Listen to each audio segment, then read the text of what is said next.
Dans les premiers chapitres du livre de l'Apocalypse, où le Seigneur victorieux et vivant est en confrontation avec les églises à propos de leur témoignage, beaucoup de choses recommandables mentionnées sont cependant considérées comme inadéquates.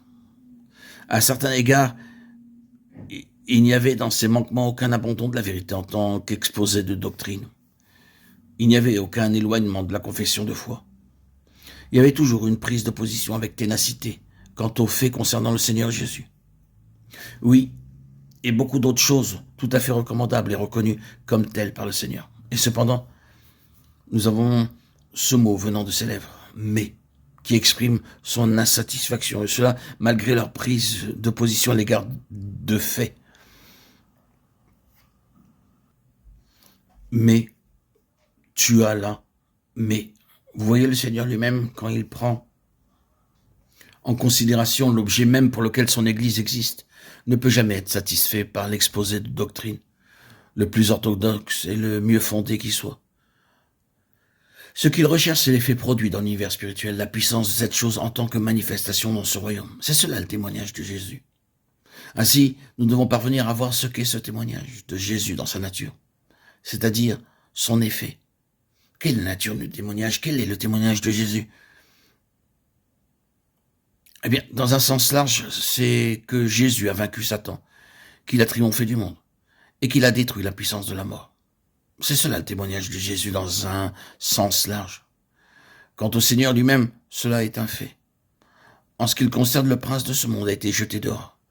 Celui qui avait la puissance de la mort a été rendu impuissant, et les œuvres du diable ont été détruites. En ce qui le concerne, il a triomphé du monde. Or, le témoignage de Jésus n'est pas simplement une proclamation des faits qui sont authentiques en ce qui le concerne lui, mais ces chandeliers sur la terre, ici et là et ailleurs, sont des vases, l'incarnation même de ces faits, de façon vivante.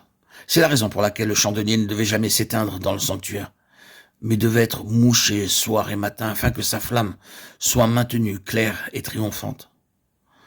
En cela est typifiée l'incarnation de ces faits qui sont des faits en Christ. Et leur existence est exprimée de façon vivante et éclatante, ici dans l'Église. C'est là le témoignage. Et il y a un mot qui renferme tout cela. Vous désirez savoir ce qu'est vaincre Satan, triompher du monde et la destruction de la mort. Il y a un mot qui va droit au cœur de tout cela, et c'est celui-ci, la vie. La vie est la somme totale de l'être entier de Christ et de son œuvre. Il est la vie. Il vient dans le monde comme la vie. Dans sa personne même, il est la compensation de cette condition universelle, savoir la mort spirituelle. Lui représente la vie. Il est la vie. Sa présence est la vie. Tout ce qui concerne le Seigneur Jésus, maintenant, est vie. En lui, il n'y a point de mort. En lui, la mort est engloutie dans sa totalité, dans sa personne même. Il est la plénitude de cette vie, de Dieu dans laquelle il n'y a rien de tout ce qui peut être touché par la mort. Son œuvre est cela. Toute l'œuvre du Seigneur Jésus est rattachée à une chose, à une seulement, et c'est la vie. En lui, la vie et l'incorruptibilité ont été mises en lumière, merveilleuse révélation d'une intention de Dieu. L'incorruptibilité. Quel monde, quel univers ce sera, quand cela sera en tout et partout. La loi dominante, l'incorruptibilité. Songez-y. Considérez combien il est aisé de corrompre les gens de nos jours, de corrompre les choses et la manière d'agir. Considérez aussi quel en est le résultat. Mais il vient un monde, une création, de nouveaux cieux et une nouvelle terre, où habitera la justice incorruptible. La vie incorruptible sera la loi dominante du nouvel univers de Dieu. C'est là l'effet de l'œuvre de Christ, c'est la vie. Tout comme la somme de tout l'être et de toute l'œuvre de Satan est la mort, la présence de Satan est la mort, il est la mort. Je ne veux pas dire qu'il est une chose abstraite, mais qu'il est l'incarnation même et la personnification de la mort, et que l'effet de toute son œuvre est la mort. Il a introduit la mort.